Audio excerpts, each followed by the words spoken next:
अस्सलाम वालेकुम नाज़रीन, प्रोग्राम दरअसल के साथ आपका मेज़बान बिलाल एहसन हाजिर है। नाज़रीन, आज जब हम इस लाइव प्रोग्राम के लिए स्टूडियो में मौजूद हैं तो हम यकीनी तौर पे हम अपने इर्द गिर्द के हालात को देखते हैं। तो इर्द गिर्द के हालात में यही है कि आप तसल्सल के साथ जब मैं प्रोग्राम कर रहा होता हूँ डेली, तो मुझे यही महसूस होता है कि रोज़ाना की बुनियादों पर कुछ चीज़ें जो है वो तब्दील हो जाती हैं।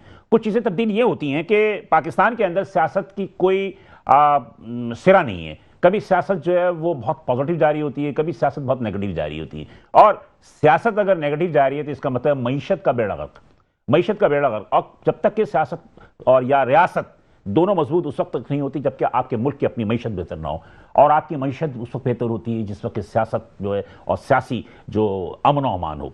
एक जानिब अफगानिस्तान का मसला है तो दूसरी जानिब हिंदुस्तान का मसला है। तीसरी जानिब यह है कि जिनको आप दोस्त कहते हैं, चाहे वो मुस्लिम ममालिक हों चाहे वो गैर मुस्लिम ममालिक हों, वो भी आपके दोस्त नहीं हैं, वो सिर्फ अपने गर्ज के दोस्त हैं।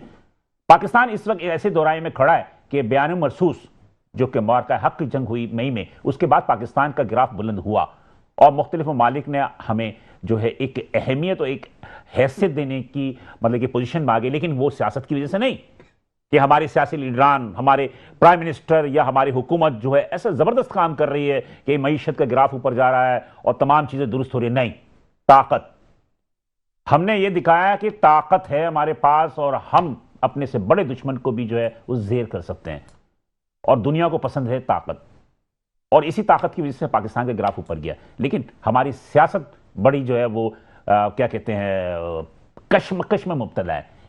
सबसे ज़्यादा जो दहशतगर्दी हो रही है केपी में या बलूचिस्तान में, और केपी हुकूमत का अपना रवैया, केपी हुकूमत का अपना रवैया वो सबसे ज़्यादा जो है वो तहफ़्फ़ुज़ात दिखाता है पाकिस्तान की खातिर कि पाकिस्तान की जो अपनी अमन अमान का सिरा है वो केपी और बलूचिस्तान में है।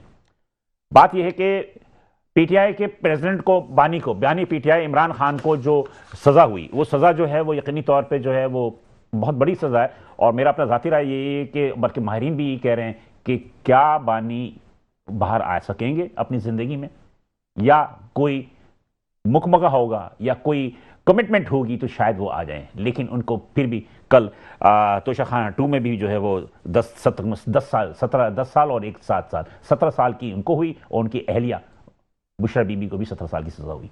तो अब बात वो है कि क्या इस वक्त पीटीआई पे पाबंदी लगेगी, केपी पे गवर्नर राज लगेगा या नहीं लगेगा, एक कश्मकश है। हमारे प्राइम मिनिस्टर जाते हैं बाहर, वो कहते हैं कि फॉरेन इन्वेस्टमेंट जो है पाकिस्तान में आए। तो पाकिस्तान फॉरेन इन्वेस्टमेंट कैसे आएगी जबकि आपके मुल्क की ताजिर भाग रहा है? मुल्क की ताजिर क्यों भाग रहा है? मुल्क की ताजिर इसलिए भाग रहा है कि आपके यहां ना इंफ्रास्ट्रक्चर है और दूसरी जाने आपके यहां भत्ताखोरी, तावान, डकैती। आप देख लें सिंध में जो कच्चे के इलाके की बात है, आए दिन जो है वहां पर जो है जो बसों में सफर कर रहे होते हैं, गाड़ियों में सफर कर रहे होते हैं, उनको अगवा किया जाता है। लेकिन आज तक वो कच्चे के डाकू नहीं मरे, अब पक्के के डाकू पता हो गए। अब पक्के के डाकू को यह हाल है कि वो गोलियां चलाते हैं ताजिरों के ऑफिस पे, घरों पे, और उनके अहले खाना को जो है वो धमकियां देते हैं और कहते हैं कि जनाब अली इसकी वजह से हर ताजिर किसी न किसी सूरत में उन्हें बता देने पर मजबूर हो जाता है। अब बात यह है कि पाकिस्तान में एक वाइड शहर है कराची, अगर दिल लाहौर है तो कराची दिमाग है, और कराची ही उनको सबसे ज्यादा कमा के देता है 70% रेवेन्यू। अगर ये कराची शहर का ये हाल है तो क्या हाल होगा? हमारे ताजिर मुल्क से भाग रहे हैं। हमारे ताजिर कहते हैं कि जनाब अली कि अब इस मुल्क में काम नहीं है, और सबसे ज्यादा लोग लाइन लगा के जो है वो मिडिल ईस्ट और यूरोप की जानिब भाग रहे हैं।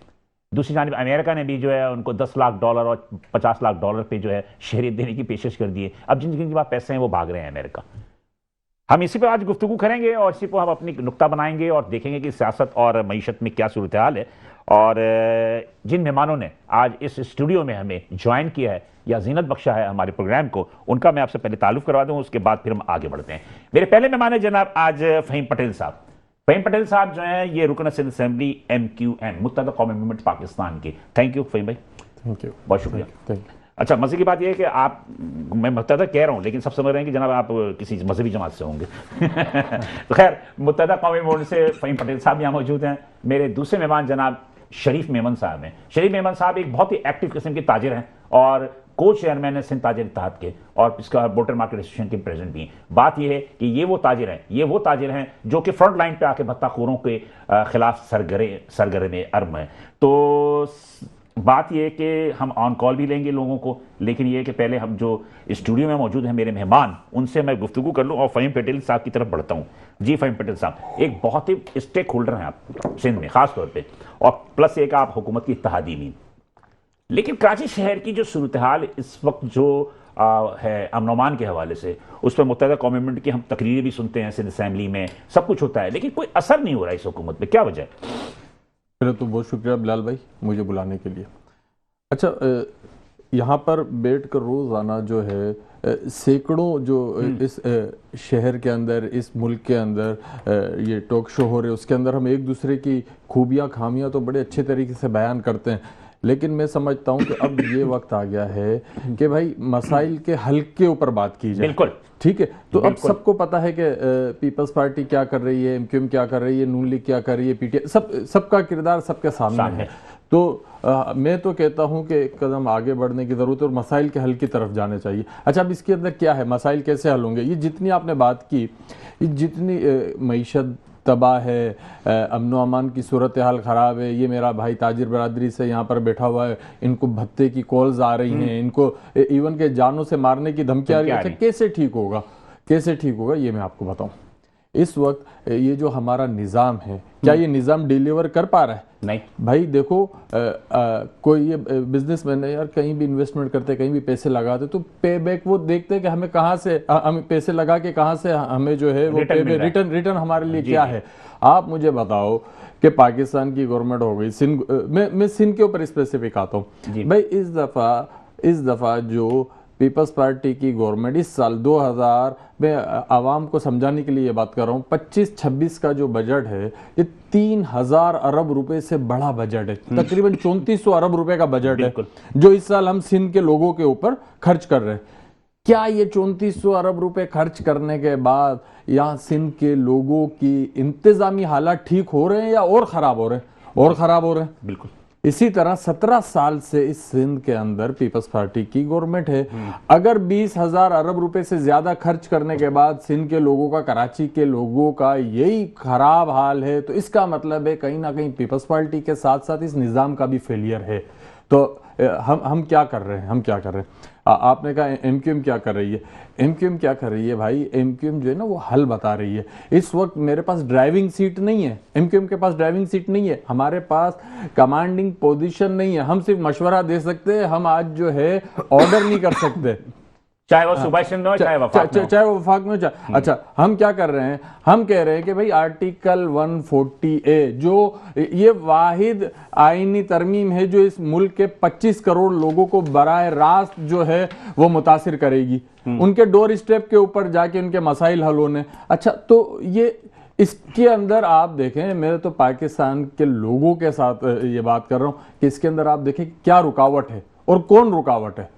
भाई जब इतने बड़े बड़े स्टेप लिए जा रहे हैं ना इस मुल्क को बचाने के लिए, वो सब कहते हैं ये मेरी रेड लाइन, ये नहीं भाई, कोई रेड लाइन नहीं, पाकिस्तान हमारी रेड लाइन है, और इस रेड लाइन को बचाने के लिए जो लोग इस मुल्क को चला रहे हैं, मैं तो उनसे अपील करता हूं, गुजारिश करता हूं। हाँ, बल्कि कराची की जो रेड लाइन है वो 6 साल से तातुल का शिकार है। नहीं, ये तो और 600 साल भी तातुल का शिकार रहेगी, ये मैं आपको बताऊं। ये तो एक लंबी बहस है कि 17 साल की गवर्नमेंट है, फिर ये पीपल्स पार्टी के ऊपर बात करते जाएंगे, नहीं करते पीपल्स पार्टी के ऊपर बात, सिर्फ हल की तरफ जाते हैं। ये कराची जो है, कराची अगर पाकिस्तान को IMF से छुटकारा हासिल करना है तो इस कराची, ये जो दूध देने वाली गाय है, इसको चारा खिला दो, ये कराची आपको IMF से भी बाहर कर देगा। और ये जो आर्टिकल 140 है, इसके ऊपर हम बात कर रहे हैं, 27वीं आईनी तरमीम के अंदर पीपल्स पार्टी के लोगों ने इसके खिलाफ बात की और उसको नहीं होने दिया, लेकिन कोई बात नहीं, इंशाल्लाह 28वीं आईनी तरमीम ये बल्दियाती मसाइल के हल के लिए, और जब तक ये होगा नहीं, लोगों को उनके डोर स्टेप के ऊपर ये मसाइल आप हल करके नहीं दोगे, जब तक ये मुल्क की ना इंतजामी हालात ठीक होंगे। मैं यहाँ पे थोड़ा सा आपको इंटरप्ट करूंगा कि बात सिर्फ पीपल्स पार्टी की नहीं है, बल्दियाती इलेक्शन तो पंजाब में भी नहीं हुए अभी तक, लेकिन मुस्लिम लीग नून भी शामिल है, वो भी नहीं चाहती कि बल्दियात वालों को डायरेक्ट जो है वो इख्तियारात मिलें, जितने पीपल्स पार्टी नहीं। अगर मिसाल के तौर पर मुस्लिम लीग नून अगर हामी है तो वहां पंजाब में आज तक इलेक्शन क्यों नहीं हुए? अच्छा, इसके अंदर जो भी है ना भाई, नून हो गई, काफ हो गई, शीन हो गई, जीम हो गई, ये जितनी भी है, ये पाकिस्तान को अगर ठीक करना है तो लोगों के मसाइल उनके डोर स्टेप पे हल करने होंगे, वरना तो और जो लोग ये ठीक कर सकते हैं हम उनसे ही गुजारिश करते हैं कि भाई ये आर्टिकल 140A का निफाज करो। ये मुल्क के अंदर इंतज़ामी यूनिट बनाना इस वक्त ज़रूरी हो गया है, उसको जब तक हम नहीं बनाएंगे ये लोगों के मसाइल हल नहीं होने, वरना आप एक नहीं 100 प्रोग्राम आप इसी बात पे करेंगे, ये ताजिरों को यहाँ पर बिठाएंगे, इनसे पूछेंगे कितने भत्ते की पर्चियां वसूल हुई है। फहीम साहब, बात यह है कि हमारा काम है हुक्म अज़ां, हमारा काम है अज़ान देना, हमारा काम है पॉइंट आउट करना, मसाइल हल होता है नहीं होता वो तो खैर बहरहाल मुस्तकबिल में देखेंगे, लेकिन हमारा काम है हुक्म अज़ां, हम अज़ान देंगे और अज़ान दे रहे हैं। जी शरीफ अहमद साहब, क्या सूरत हाल है? सुना कि बदतवक़्त की बड़ी कॉलें आ रही हैं, लोग बड़े परेशान हैं। पहले तो बिलाल भाई आपका और आपकी टीम का बहुत बहुत शुक्रिया, आपने मुझे यहाँ मधु किया, थैंक यू। देखिए मैं तो आज जो है ना वो अंदर से बड़ा पड़ा हुआ हूँ। इस वक्त अगर आप देखें तो मुल्क की जो सूरत हाल है, जो कराची की स्पेशली सूरत हाल है, हमारी पुलिस क्या कर रही है? हमारी पुलिस ई चालान के सिस्टम के पीछे हमें लगा के रखा हुआ है, पब्लिक को वहाँ लगा के रखा हुआ है। टोटल अगर आप देखें आपकी सिक्योरिटी फराम करने की जगह पे ई चालान के ऊपर इनकी वर्किंग हो रही है कि कराची के लोगों को कैसे ई चालान दिए जाएं और किस तरीके से उसकी रिकवरी करी जाए। सिक्योरिटी पर्पस आप देखें तो बिल्कुल सिफर है। तो ये चीज़ें जब तक देखें सिंध गवर्नमेंट इस मामले को सीरियसली नहीं लेगी तो ये चीज़ें बेहतरी की तरफ नहीं जा सकती हैं। अब आपको मैं दूसरी बात बताऊं, जिन मार्केटों के अंदर थ्रेट हुआ है, जिन मार्केटों के अंदर भत्ते की पर्चियाँ आई हैं, क्या उन मार्केटों की थानों की नफरी बढ़ाई गई है? सिफर। जो मेरे पास इतला है उनकी ना नफरी बढ़ाई गई है, ना उस पर वर्किंग की गई है। हमने कुछ हमारे जो ताजिर हैं उनके साथ जो है वो जो वाक़यात हुए हैं उस पर भी सिंसियर नज़र नहीं आ रही है। यहाँ इवन कि आप ये देखें कि आबाद ने भी जो है वो एक प्रेस कॉन्फ्रेंस करी, उनमें भी उन्होंने जो है खदशा जाहिर कर दिया। देखें ये सिंध गवर्नमेंट जो है ना वो सीरियसली है नहीं कराची को टेक ओवर करने के लिए। और आप देखें वफाक को हम कह थक गए, हमारी जो इंडस्ट्रियां हैं वो बंद होने की गगान पर है। इस वक्त अगर कराची आपको देखें तो कितना रेवेन्यू जनरेट करके दे रहा है, 70% आपको कराची से रेवेन्यू मिल रहा है। तो वफाक को चाहिए कि वो कराची में भी इंटरेस्ट दिखाए और कुछ हालात बेहतर करने की तरफ जाए।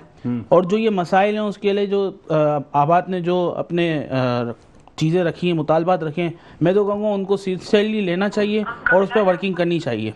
जब ये जाकर आगे उस पर वर्किंग करेंगे तो देखिए जब तक आप बाहर से इंटरपोल से अगर आप जाकर रब्ता करते हैं, जहाँ से ये नेटवर्क चलता है वहाँ पर जाकर आप हुकूमतें उनकी हुकूमत से रब्ता करके ये चीज़ें हल करेंगे। अब देखिए हमारे यहाँ भी हाल ही में हुआ है ना कि एक तुर्की की पुलिस आ गई थी, कुछ ऐसे मामला हुए तो उस पर हल करने के लिए। तो ये जब तक चीज़ें नहीं होंगी बेहतरी की तरफ, हमारा मुल्क बेहतरी की तरफ नहीं जा सकता। नहीं वो तो ठीक है, लेकिन भत्ता जो है वो मेरे ख्याल में आज की कहानी तो नहीं है। ये भत्ता तो मैं देख रहा हूँ कि तकरीबन जब 1990 की दिहाई से जो है ये तमाम चल रहा है, कभी तेज हो जाता है, कभी हल्का।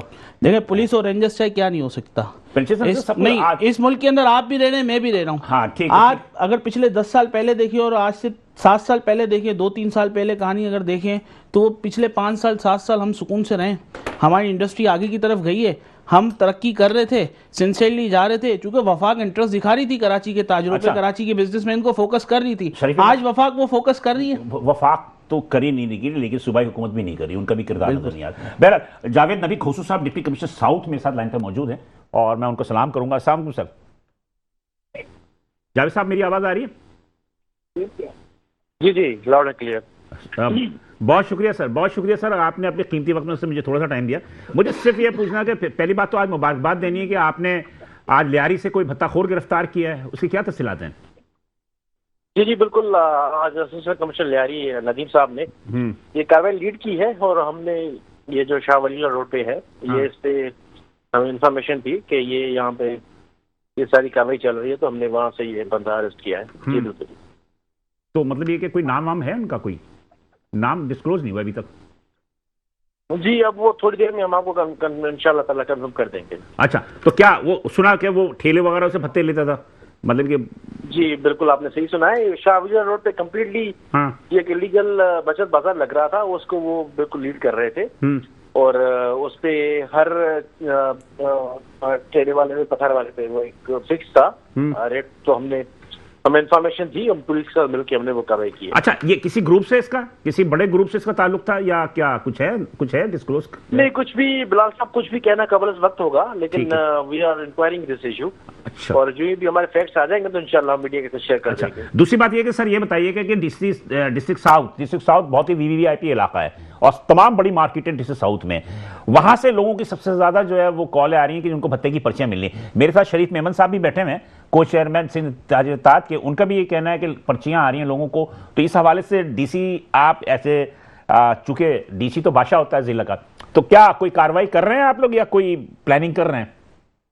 जी, इस तरह ये हमें भी कंप्लेंट रिसीव हुई है। हमने ये सारी चीजें जो है डिस्ट्रिक्ट कोऑर्डिनेशन कमेटी है हमारी, हमने वहां पर ये सारी चीजें रखी हुई हैं और इंशाल्लाह पुलिस अपने एक्शन ले रही है इस पे और we are tracing out those who are involved in this. तो इंशाल्लाह बहुत जल्द जो है ना हम कोई ना कोई इंशाल्लाह किसी न किसी नतीजे में पहुंचेंगे इस पे। जो भी हमारे ताजर हजरात को इस पे पर्चियां दे रहे हैं भत्ते की, तो इंशाल्लाह ताला पुलिस अपनी कार्रवाई कर रही है। Very soon we will be getting announce that.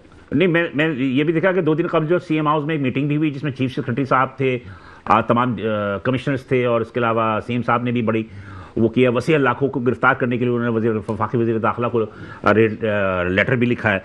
तो आप ये समझते हैं कि इस वक्त जो शहर की जो हालात हैं वो थोड़े से अमन अमान के हवाले से कुछ प्रेशर है आप लोगों पे, या इसकी वजूहात क्या हैं? कि क्या कोई दहशतगर्दी के बैरूनी हाथ है या कोई मतलब ये कि मिसमैनेजमेंट है?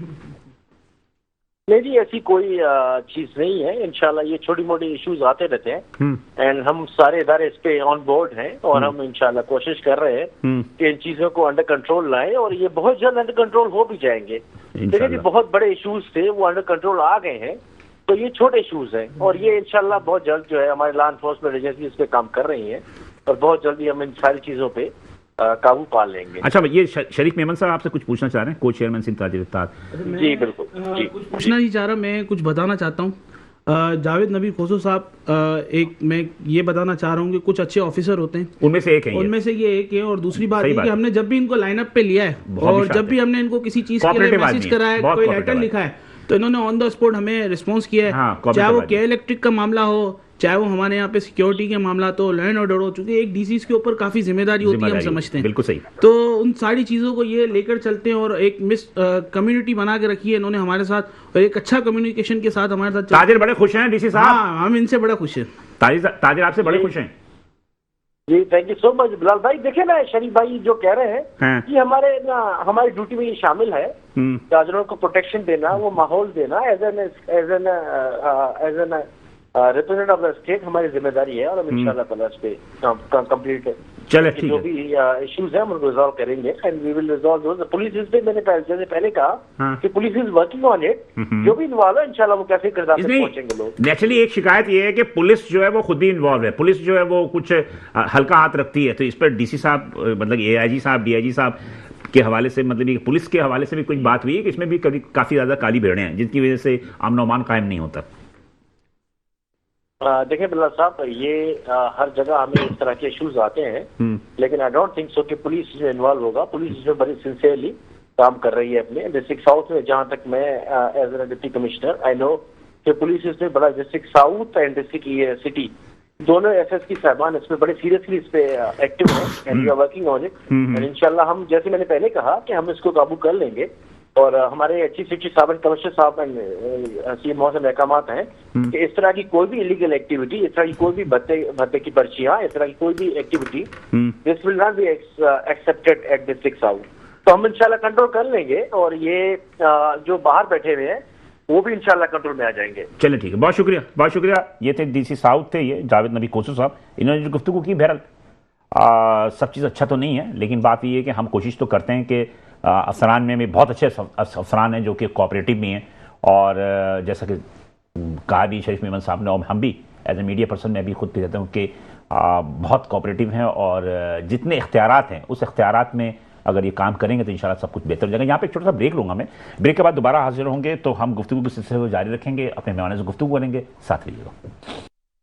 वेलकम बैक नाज़रीन, पुराने दरख्त में हम दोबारा हाजिर हैं। बात ये है कि वक्फे में जाने से कबल हमारे मेहमान फ़हीम पटेल साहब जो MP हैं मुत्तहदा कौमी मूवमेंट के, मोहम्मद शरीफ मेमन जो को चेयरमैन सिंध ताजिर इत्तेहाद के, और इसके अलावा DC साउथ जावेद नबी खोसो साहब ने भी बात की। मेरे साथ इस वक्त लाइन पे में मौजूद है, जूम पे मौजूद है मेरे साथ राजा अंसारी साहब। ये हैं तर्जुमान है वफाकी हुकूमत के ब्राइसन, और काफ़ी एक्टिव आदमी भी हैं, तो ये भी मौजूद हैं, तो इनसे भी गुफ्तगू करेंगे। लेकिन उससे पहले मैं फ़हीम पटेल साहब से एक गुफ्तगू बात कर लूँ। डीसी साहब ने जो गुफ्तगू की आपसे मुत्तफिक हैं? पहले तो बिलाल भाई, मैं तो समझ रहा हूँ कि ये मेरा भाई जो है यहाँ ताजिर बरादरी से बैठा है, और डीसी साहब से जो बात हुई, इनका तो मसला ही हल हो गया कि सब अच्छे की रिपोर्ट कर दी कि उनके काम से बड़े खुश हैं, ये हैं वो है, तो फिर तो गिला बनता नहीं है ना।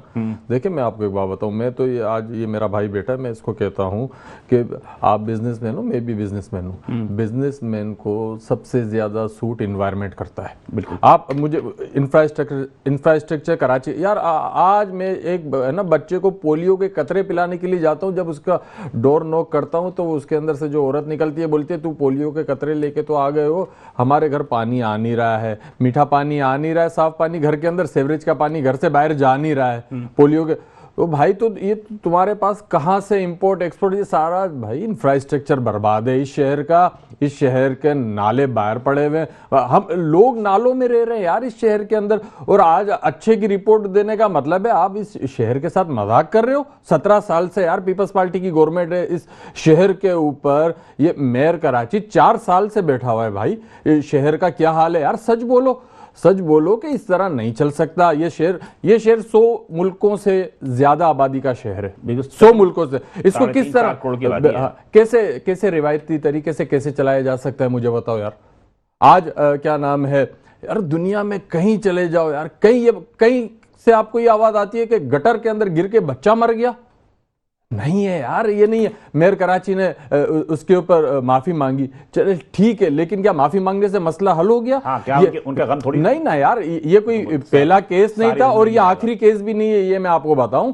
ये जो इस दफा तो जो है वो जंग, ये जो इस वक्त है कैंसर की बीमारी है, कोई आम बुखार नहीं है इस शहर को, इस सूबे को, इस मुल्क को। इसके लिए जल्दी कहना चाहता हूँ, बात ये कि हम इस वक्त जो है ना ऐसी सियासत के अंदर फंस चुके हैं कि जहाँ पे हम कहते हैं कि भाई ये अच्छा काम कर रहे हैं तो यहाँ पे एक पार्टी नाराज हो जाती है, ठीक है। जब हम कहते हैं कि वो अच्छा काम कर रहे हैं तो वो पार्टी हम पे नाराज हो जाती है। लेकिन बात ये, अगर हम ग्राउंड रियलिटी की बात करें ना, तो देखिए इस वक्त हम जिन मसाइल के अंदर मौजूद हैं, हमें काफ़ी लोगों से काफ़ी सारे काम निकलवाने होते हैं, ठीक है ना।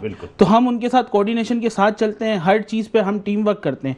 इस वक्त जो बत्ते का केस है, मेरी मार्केट के अंदर मौजूदा बत्ते के केस 9 पर्चियों के केस थे। मैं ऑन स्क्रीन आपकी बता रहा हूं कि आरिफ वजीर साहब ने, एडिशनल आईजी साहब ने उसमें पर्सनली इंटरेस्ट लेके वो हमारे मसले हल करवाए। उसमें जो लोग मुलविस थे, वो आपके पास जो काम करते थे वो लोग मुलविस थे। लेकिन बात ये कि मैं ताजिर कम्युनिटी को रिप्रेजेंट करता हूं, मेरा ताजिर परेशान है, मैं उसके लिए आया हूं, उसके साथ बैठा हूं। बिल्कुल, मतलब जो मसला आपका हल करेगा वो आपके नसीब बेहतर है। बिल्कुल, अब देखें जो चीज है वो चीज है। हमने इदारों के साथ मिलकर एक अच्छा उनसे काम निकलवाने का हमारे पास था तरीका, तो हमने उनको निकलवाया उनसे काम। चलिए जी, राजा साहब मौजूद हैं?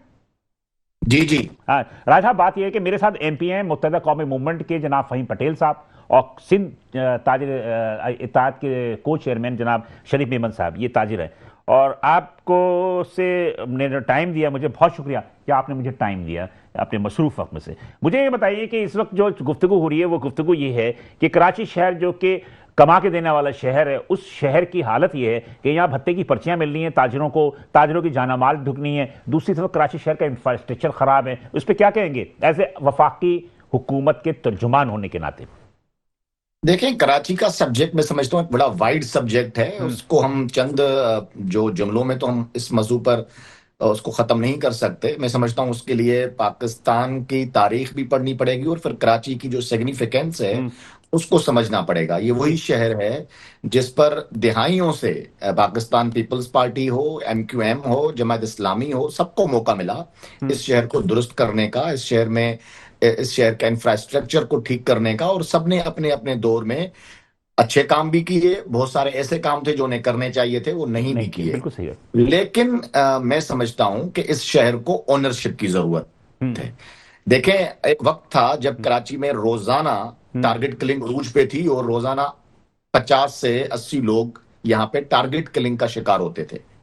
और आज की बनिस्बत बहुत ज्यादा हालात खराब थे। लोग परेशान होते थे सुबह घर से निकलते हुए, और माएं बहनें दुआएं करती थी कि हमारा लाल वापस आ जाए बड़ी खैरियत से। बड़े टेंस किस्म का माहौल था कराची का। वो दौर आपने भी देखा, हमने भी देखा। जी बिल्कुल सही। फिर 2013 में राजा साहब थोड़ा टाइम का मसला है, मतलब कि बहुत ज्यादा तमहीद ना बांधे, बस मुझे टू दी पॉइंट बात बता दें कि भाई वफाकी हुकूमत क्यों कराची पर तवज्जो नहीं दे रही?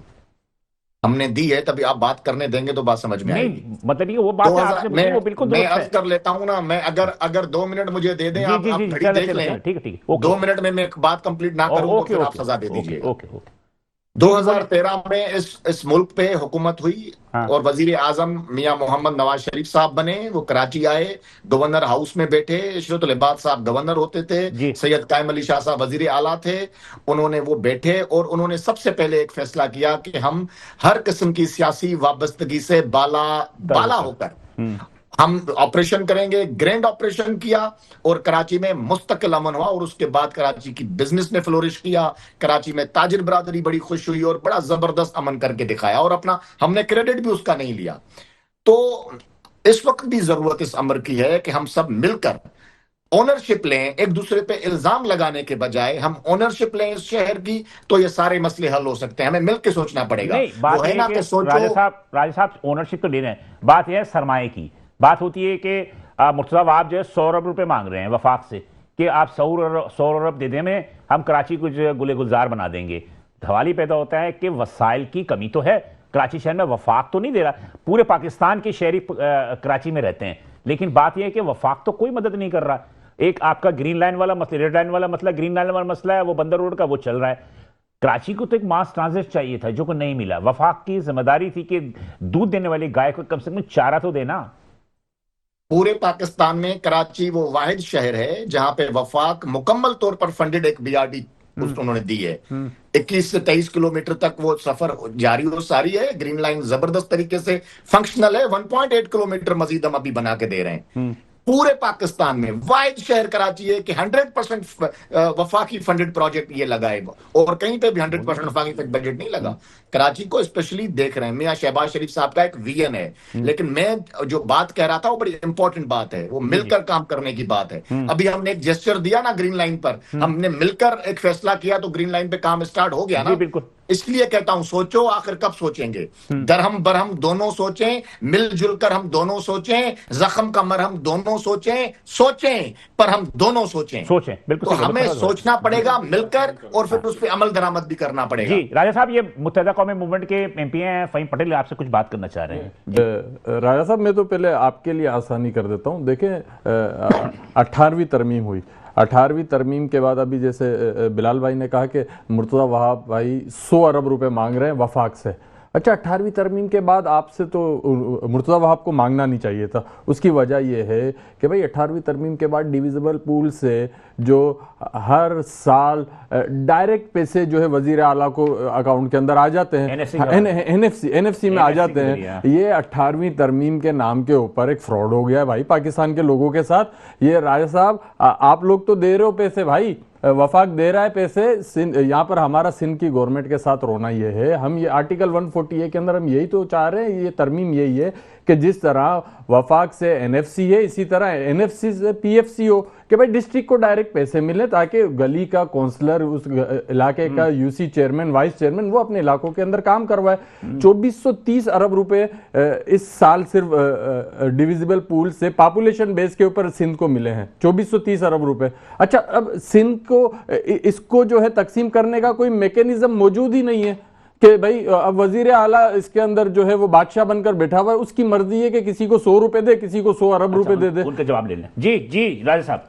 जी, मैं अर्ज कर लूं। देखें, प्रोविंशियल गवर्नमेंट्स जितने भी पाकिस्तान में हैं, ऐसा नहीं कि सिर्फ सिंध में ये हाल है या ये प्रोसीजर है। ये प्रोसीजर पंजाब में भी है, बलूचिस्तान में भी है, केपीके में भी है। ठीक है, तो उसमें जब तक आइन में उसका तरीकेकार नहीं होता तब तक तो यही सिस्टम रहेगा। और लाजमी बात है, प्रोविंशियल गवर्नमेंट को ही फंड एलोकेट होंगे और जो एनएफसी से जो डायरेक्टली फंड जो है वो प्रोविंशियल गवर्नमेंट को जाएंगे। हमारे पास इस वक्त ऐसा कोई मैकेनिज्म नहीं है कि हम प्रोविंशियल गवर्नमेंट को बाईपास करके तरमीम की बात हो रही थी ना, 141 की बात है, तरमीम की बात हो रही है ना कि 27वीं आनी तरमीम में तो आपने नहीं किया उसको, अब बात हो रही है 28वीं आनी तरमीम के आने की। तो सवाल ही पैदा होता है कि आर यू एग्री, उससे आगे की आईनी तरमीमें हो, अगर उसमें 140 जो हम 140A को अगर उसमें तरमीम लानी होगी तो लाजमी बात है वो कौमी असेंबली में अक्सरियत राय से आएगी। बिल्कुल, किसी एक शख्स के या मेरे कहने पे या पटेल साहब के कहने पे नहीं आएगी, लेकिन एक बुनियादी चीज है। देखिए अभी भी वफाक के पंजाब के दिन में होगी तो बात ना,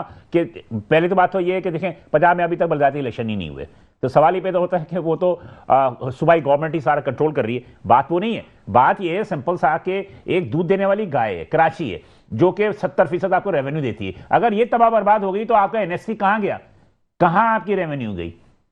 देखिए मैं आपको एक चीज बताऊं, मोहतरम वजीर आजम कराची को किसी सूरत बर्बाद नहीं होने देंगे। अभी हाल ही में एमक्यूएम के वफ्द ने उनसे मुलाकात की और उस मुलाकात के नतीजे में मोहतरम वजीर आजम ने कराची के लिए एक अलग से फंड भी दिया है। इस वक्त मेरे नॉलेज के मुताबिक 15 अरब पहले और 10 अरब बाद में, तो ये टोटल 25 अरब रुपए जो हैं वो इस वक्त हम, और अभी उसमें मैंने ये राय दी है 5 अरब रुपए उसमें हैदराबाद के लिए, 15 रुपए मैं हैदराबाद की अलग बता रहा हूँ। देखें दो किस्तें हैं ना, पहले में 5 हैदराबाद के, 15 कराची के, दूसरे में भी फिर जो है वो 10 कराची के और 5 हैदराबाद के, तो हैदराबाद के 10 हो जाएंगे और कराची के 25 हो जाएंगे। लेकिन हम ये चाह रहे हैं कि इन पैसों को हम ट्रांसपेरेंसी से खर्च करें। वफाक चाहता है कि हम मिलकर इन पैसों को के कौन कौन से प्रोजेक्ट्स लगने चाहिए जिसमें मेगा प्रोजेक्ट भी हो और गलियों और अंदरूनी जो शहर है उसकी खूबसूरती पर भी काम किया जाए। ऐसा ना हो कि सिर्फ और सिर्फ ओवरहेड ब्रिजेस और बड़े बड़े अंडरपासेस बना दिए जाएं, लेकिन गलियों की जो आवाम है उसको वो खुले गटर के ढक्कनों में जो है वो उसमें जो है गिर के। मुझे यहाँ पे एक वक्फा लेना है, एक छोटा सा वक्फा लेना, आप साथ रहिएगा, आप हमारे साथ रहिएगा, वफा लीजिएगा। लेकिन उससे जाने से पहले मैं ये बता दूं कि वफाक पहले पाक PWD के जरिए काम कराया करती थी, लेकिन पाक PWD का महकमा ही खत्म कर दिया गया, तो अब वफाक के लिए भी प्रॉब्लम खड़ी हो गई है कि वो अपने पैसों को वो खत्म नहीं किया हमने, नहीं खत्म किया जी। खैर आप बात करेंगे, एक थोड़ा सा वक्फा लूंगा मैं, वक्फे के बाद दोबारा हाजिर होंगे, आप साथ रहिएगा। ओके सर, मैं थोड़ा सा वक्फा लेता हूं, वक्फे के बाद दोबारा हाजिर होंगे और यकीनी तौर पे जो हमारे दूसरे साथी शबीमन वो भी बात करना चाहेंगे, साथ रहिएगा। वेलकम नाज़रीन, प्रोग्राम तहकीक़त में हम दोबारा हाजिर हैं। बात यह है कि प्रोग्राम में हमारे साथ मेहमान मौजूद हैं, उसके साथ साथ हमारे पास जूम पे मौजूद थे राजा अंसारी साहब, जो कभी भी मौजूद हैं। ये तर्जुमान वफाकी हुकूमत बराए सिंध हैं, इनसे भी कुछ क्वेश्चन हो रही है, मेहमान भी क्वेश्चन कर रहे हैं। शहीद साहब आपने कुछ पूछना है, जल्दी से पूछ लें। मैं राजा साहब आपसे एक बात कहना चाहता हूँ कि माजी में नवाज शरीफ साहब ने इसमें कोई ढकी छुपी बात नहीं है, कराची में जो बत्ता के मामला चल रहे थे, जो कराची के हालात थे, उस पर बड़ा इन्होंने इंटरफेयर दिखाया और उन सब में बेहतरी लाएं। तो क्या वफाक के इल्म के अंदर नहीं है कि दोबारा कराची के अंदर हालात इस कदर बिगड़ चुके हैं और दोबारा इस पर इंटरेस्ट लेने की ज़रूरत है और कराची के स्टेक होल्डर्स को बुलाया जाए, उनसे राब्ते किए जाएँ और उस पर जो है अमल दखल करके उनको जो है रिलीफ दिलाया जाए? बिल्कुल, इसमें कोई शक नहीं है कि मोहतरम वजीर आजम कराची के लिए बड़े परेशान भी हैं और उनको हालात का पता भी है और उसको ठीक करने के लिए पाकिस्तान पीपल्स पार्टी और एमक्यूएम के साथ उनकी हाल ही में मुलाकातें भी हुई हैं। मजीद अभी उनका रिसेंटली प्रोग्राम है फिर कराची को विजिट करने का और इंशाल्लाह अभी कराची को आप देखेंगे बड़ी खास तवज्जो दी जाएगी लॉ एंड ऑर्डर सिचुएशन को लेकर और बाकी मामलात को भी लेकर। अच्छा, मैं राजा साहब एक और बात कहना चाहता हूँ कि अगर आप देखें इस टाइम पे कराची को सबसे ज्यादा रेवेन्यू बिजनेस कम्युनिटी देती है, तो क्या बिजनेस कम्युनिटी को एतमाद में लिया जा रहा है? मैं बोल्डर मार्केट को भी रिप्रेजेंट करता हूं। बोल्डर मार्केट जो है वो सबसे ज्यादा रेवेन्यू देने वाली मार्केट है। इसमें एक चीज ऐड कर दूं, ये बात दुरुस्त है कि आपके आर्मी चीफ आते हैं, प्राइम मिनिस्टर आते हैं, आप लोग बड़े बड़े इंडस्ट्रियलिस्ट से मिल लेते हैं, मैन्युफैक्चरर से मिल लेते हैं, लेकिन एसएमईज, स्मॉल मीडियम एंटरप्रेन्योर, जो छोटे ताजिर हैं, उनसे मुलाकात नहीं करते थे। मैं इसमें आपको अब पहले से ही बता दूं, मैं इस पर ऑलरेडी वर्किंग कर रहा हूं। मुझे मोहतरम वजीर आजम ने ग्रीन लाइन के बाद अब ये नेक्स्ट टास्क दिया है कि एसएमईज के हवाले से कि कराची के जितने भी छोटी ताजिर इत्तेहाद हैं, उनकी एसोसिएशंस हैं, आप उनको एंगेज करें, उन सबको इकट्ठा करें, उनसे मीटिंग्स करें और एक बड़ा प्लेटफॉर्म लेके आए तो हम उस पर फिर मोहतरम वजीर आजम भी उनसे जो है वो मुलाकात भी करेंगे, आर्मी चीफ भी उनसे इंशाल्लाह मुलाकात करेंगे। चले इसी बात पे मैं आपको सबसे पहले बोल्डर मार्केट की दावत देता हूँ। आप हमारी बोल्डर मार्केट पे आए, हम आपका वेलकम करते हैं और आपके आगे अपने मसाइल भी कुछ रखते हैं। इंशाल्लाह मैं उस पर ऑलरेडी वर्किंग कर रहा हूं, मेरी टीम वर्किंग कर रही है, हम बहुत जल्द आप लोगों से राब्ता करेंगे जी इंशाल्लाह। बिल्कुल सही कह रहे हैं। बात यह है कि सिंपल सी बात यह है कि चलें, ये पूछ रहे थे कि हमारे फ़हीम पटेल साहब 141A में कोई तरमीम होगी? 28वें आईनी तरमीम में 140A जो है ना, देखिए ये 140 क्या है, ये तो अभी भाई ने कहा कि हमारी ख्वाहिश है। अब ये ख्वाहिश नहीं है, अब ये मुल्क की ज़रूरत है। मैं आपको बताऊं, अब ये जिस तरह ये 78 सालों के अंदर चला, इस तरह अब आगे नहीं चल सकता। निज़ाम के अंदर जो फेलियर है उसको दूर करने की ज़रूरत है, और जब तक ये दूर नहीं होंगे लोगों के मसाइल लोगों के डोर स्टेप पे हल होते हुए आपको नज़र नहीं आएंगे। मेरा ख्याल है कि जाती राय है कि इसमें तो सूबों को भी तस्करा है ना, कि सूबे भी अलग अलग होने चाहिए, सूबे बनने चाहिए। अच्छा, इसमें अभी आप बात कर रहे थे ना कि ये होगी या नहीं होगी आर्टिकल 140। देखिए ये अल्लाह का एक बड़ा अजीब निज़ाम है। एक वक्त था, आज से आप है ना 20 साल पीछे चले जाओ, जब आप एग्रीकल्चर टैक्स की हम जब बात करते थे यहाँ पर, तो यही बात तो होती थी कि खून की नदियां बह जाएंगी, लाशें चली जाएंगी, लाशें गिरेंगी। अच्छा क्या हुआ, एक ऐसा सर्कल घूमा जब मुल्क की जरूरत पड़ा, IMF ने जब वो ऊपर आके कहा, तो एग्रीकल्चर टैक्स के लिए ऐलान जो है वो सदर आसिफ अली जरदारी साहब ने किया था। जी जवाब जल्दी से जवाब दीजिएगा राजा साहब, ताकि फिर देखें मैं अर्ज करूं कि इस वक्त जितने भी प्रोसीजर्स आइन के अंदर मौजूद हैं, उस प्रोसीजर्स में कोई लैप्स नहीं है। देखें, हम अगर असल बात अगर करें, वो कोई भी नहीं कर रहा। आप सूबे बनाना चाहते हैं, आप एडमिनिस्ट्रेटिव यूनिट्स बनाना चाहें, आप आर्टिकल 140A में तरमीम करना चाहें, उससे प्रोसीजर डिफरेंट हो सकता है। लेकिन जब तक करप्शन का खात्मा नहीं होगा, जब तक ट्रांसपेरेंसी नहीं आएगी, जब तक हम मिलकर काम नहीं करेंगे, जब हम इस मुल्क को, इस शहर को अपना नहीं समझेंगे, मुझे बताएं 100 तरीके कार कर लें, आप कितने भी सूबे बना लें, आप कितने भी यूनिट्स बना लें, अगर करप्शन वहीं की वहीं रही, ट्रांसपेरेंसी नहीं हुई, तो क्या होगा? लोग उससे भी खुश नहीं होंगे। तो लिहाजा पहले जो असल काम है वो करना चाहिए। चलिए, बहुत शुक्रिया राजा अंसारी साहब, आप हमारे साथ मौजूद थे। ये थे तर्जुमान वफाक अहमद बराए सिंध। जी जल्दी से दो जुमले करके मुझे प्रोग्राम खत्म करना बता दें जल्दी से। मेरे भाई को एक बात कहना चाहता हूँ कि जो ओपोजिशन का रोल है, जो कराची के मामला थे, ये कह रहे हैं कि ताजिर बरादरी अगर मुतमईन है उनसे, तो मैं कहता हूँ कि ओपोजिशन को अपना रोल अदा करना चाहिए। और जो मामला हम देखते हुए आ रहे हैं कि MQM शोर बहुत ज़्यादा करती है, लेकिन फिर मैंने जो देखा है वो जाके ये देखा है कि मामला बाद में सेटल हो जाते हैं, उस चीज़ पे खामोशी हो जाती है। तो मैं ये समझता हूँ कराची के लिए जब आवाज़ उठाती है तो फुलफेयर आवाज़ उठानी चाहिए और काम भी होना चाहिए। जल्दी फहीम भाई जल्दी। इस दफ़ा बिलाल भाई, ये मेरा भाई, ये छोटा भाई है, इसको साथ खड़े करके शोर मचाएंगे और इंशाल्लाह जो है इसकी बात जो है कि अपोजिशन क्या कर रही है इसको बताएंगे। अभी इसको नहीं पता, प्यार मोहब्बत से बताएंगे ना। हाँ, प्यार मोहब्बत से इसको साथ खड़ा करके बताएंगे। चले जी, थैंक यू, बहुत शुक्रिया दोनों हजरात का कि आप यहाँ तशरीफ लेकर आए, और मेरे उन मेहमानों का भी जो भी कॉल पे थे और जूम पे थे। बात यह है कि सवाल यह है कि बात तो दुरुस्त है, तमाम लोगों की दुरुस्त है, और राजा साहब ने जो बात की बिल्कुल दुरुस्त बात कही कि जब तक करप्शन खत्म नहीं होगा उस वक्त तक जो है आप जितने भी फंड देते रहें सूबों को या सूबे बना दें, उससे कोई फर्क नहीं पड़ेगा। हमें इंफरादी तौर पर खुद भी अपना एहतसाब करना चाहिए, और ये एहतसाब हम इंफरादी तौर पर नहीं करेंगे तो कुछ भी नहीं होगा। मैं इस नारे के साथ प्रोग्राम को खत्म करूंगा कि पाकिस्तान पहले भी जिंदाबाद था, अभी भी जिंदाबाद है, और आइंदा भी जिंदाबाद रहेगा। अल्लाह हाफिज।